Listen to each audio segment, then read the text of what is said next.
প্রথম ম্যাচে খুবই ক্লোজ মার্জিনে জয় পাওয়ার পর অস্ট্রেলিয়া আবারও মুখোমুখি হয়েছিল স্বাগতিক ওয়েস্ট ইন্ডিজের এই 5 ম্যাচের টি-20 সিরিজের দ্বিতীয় টি-20তে, যেটা আবার ছিল আন্দ্রে রাসেলের শেষ আন্তর্জাতিক ম্যাচ। তো জামাইকার সাবাইনা পার্কে অনুষ্ঠিত এই দ্বিতীয় টি-20তে টস জিতেছিলেন অস্ট্রেলিয়ার ক্যাপ্টেন মিচেল মার্শ। তিনি আগে বোলিং করার সিদ্ধান্ত নিয়েছিলেন। ওয়েস্ট ইন্ডিজের ইনিংসের শুরুটা কিন্তু বেশ ভালো হয়েছিল তাদের দুই ওপেনার ব্র্যান্ডন কিং আর শাই হোপের হাত ধরে। ওপেনিং জুটিতেই তারা 63 রান তুলে ফেলে। তো এই দুই ওপেনার কিন্তু পাওয়ার প্লে 6 ওভারটাকে খুব ভালোভাবে কাজে লাগিয়ে 49টা রান তুলে ফেলেছিল। আর ওই ওপেনিং জুটিতে 63 রান উঠেছিল, তার মধ্যে একাই 51 রান করেছিলেন ওই ব্র্যান্ডন কিং, আর অপরদিকে ক্যাপ্টেন শাই হোপ তাকে জাস্ট সাপোর্ট দিচ্ছিলেন উইকেটের এক পাশ থেকে। কিন্তু ওই অষ্টম ওভারের একদম লাস্ট ডেলিভারিতে ওই অ্যাডাম জ্যাম্পার একটা ঘূর্ণির ডেলিভারিতে বড় শট খেলতে গিয়ে ওই ক্যামেরন গ্রিনের হাতে ক্যাচ দিয়ে 51 রান করে আউট হয়ে যান এই ব্র্যান্ডন কিং। আর তার ঠিক ভেরি নেক্সট ডেলিভারিতে মানে পরের ওভারের একদম প্রথম বলেই ওই গ্লেন ম্যাক্সওয়েলকে আবারও একটা চার্জ করে বড় শট খেলতে গিয়ে এবার ক্যাপ্টেন শাই হোপ নিজের উইকেটটা খুঁয়ে ফেলেন। 9 রানের বেশি তিনি করতে পারলেন না, 63তেই 2 হয়ে যায় ওয়েস্ট ইন্ডিজের স্কোরটা।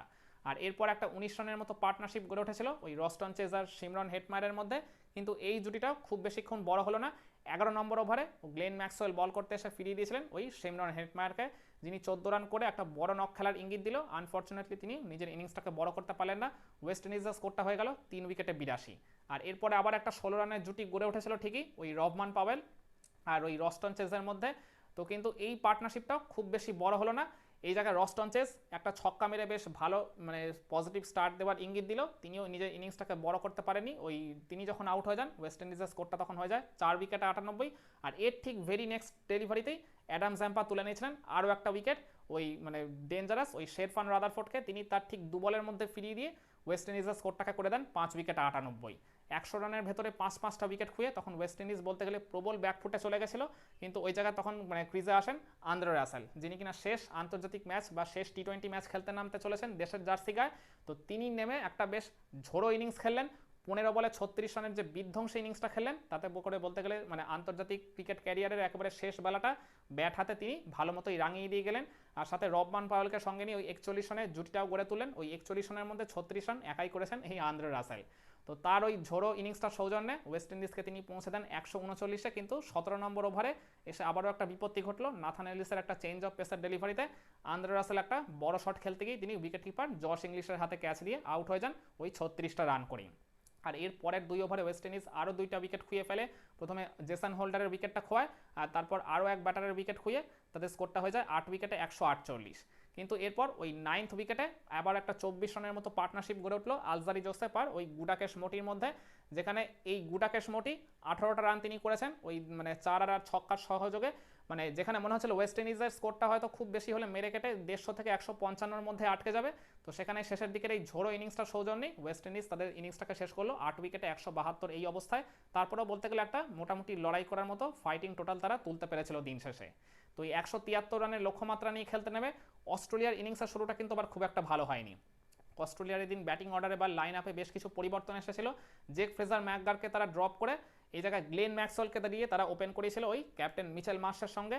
গ্লেন ম্যাক্সওয়েল কিন্তু নিজের ইনিংসের সূচনাটা বেশ ভালো মতোই করেছিলেন, 3টা বাউন্ডারি সহযোগে 12টা রান করেও ফেলেছিলেন। কিন্তু সেকেন্ড ওভারের একদম লাস্ট ডেলিভারিতে জেসন হোল্ডারকে একটা বড় শট খেলতে গিয়ে তিনি ওই আউটসাইড এজের শিকার হয়ে উইকেট কিপার শাই হোপের হাতে ক্যাচ দিয়ে যখন আউট হয়ে যান অস্ট্রেলিয়ার স্কোরটা তখন হয়ে যায় ওই জায়গায় 1 উইকেটে 13। আর এরপর কিন্তু আবার একটা 29 রানের পার্টনারশিপ গড়ে উঠেছিল ওই জশ ইংলিশ আর ক্যাপ্টেন মিচেল মার্শের মধ্যে। এই 29 রানের মধ্যে একাই 20 রান করেছেন ওই ক্যাপ্টেন মিচেল মার্শ। তিনি চমৎকার একটা স্টার্ট পেয়ে গেছিলেন, কিন্তু মানে ঠিক ওই প্রথম ম্যাচের মতোই 4 আর ছক্কা সহযোগে 21টা রান করেও ফেলেছিলেন। কিন্তু বিপত্তিটা ঘটে গেল পাওয়ার প্লের একদম লাস্ট ওভারে, যেখানে ওই আলজারি জোসেফ বল করতে এসে তুলে নিয়েছিলেন এই মানে ক্যাপ্টেন মিচেল মার্শের উইকেটটা। তিনিও ওই আউটসাইডের শিকার হয়ে উইকেট কিপার শাই হোপের হাতে ক্যাচ দিয়ে আউট হয়ে যান। আর অস্ট্রেলিয়ার স্কোরটা তখন হয়ে যায় 2 উইকেটে 42। এরপর পাওয়ার প্লে 6 ওভার শেষে অস্ট্রেলিয়ার স্কোরটা 2 উইকেটে 45 থাকে। তখন দুটো উইকেট মানে অল্প সময়ের ব্যবধানে হারিয়ে অজিদের চাপটাই তখন আর কি বলতে গেলে প্রবলভাবে ছিল। কিন্তু এরপর ওই 4 নম্বরে ব্যাটিং করতে যিনি এসেছিলেন ক্যামেরন গ্রিন আর নাম্বার 3-তে ব্যাটিং করতে নামা জশ ইংলিশ তো আগেই মোটামুটি সেট হয়ে গেছিলেন। এদের মধ্যে একটা 131 রানের ফ্যান্টাস্টিক পার্টনারশিপ গড়ে উঠলো। অবিশ্বাস্য একটা জুটি গড়ে তুললেন তারা। মাত্র 59টা বল তারা সময় নিয়েছেন, মানে 10 ওভারের থেকেও কম আর কি সময় নিয়ে তারা 131 রানের যে বিধ্বংসী আগুন ঝরা জুটিটা গড়ে তুললেন।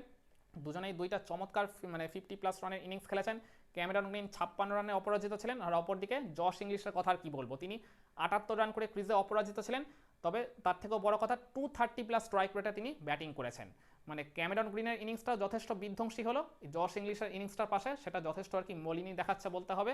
তো এই দুই ব্যাটারের বিধ্বংসী ব্যাটিংয়ের সৌজন্যে ওয়েস্ট ইন্ডিজের বোলাররা মানে কোনো রকম লাইন লেংথ আর খুঁজেই পায়নি।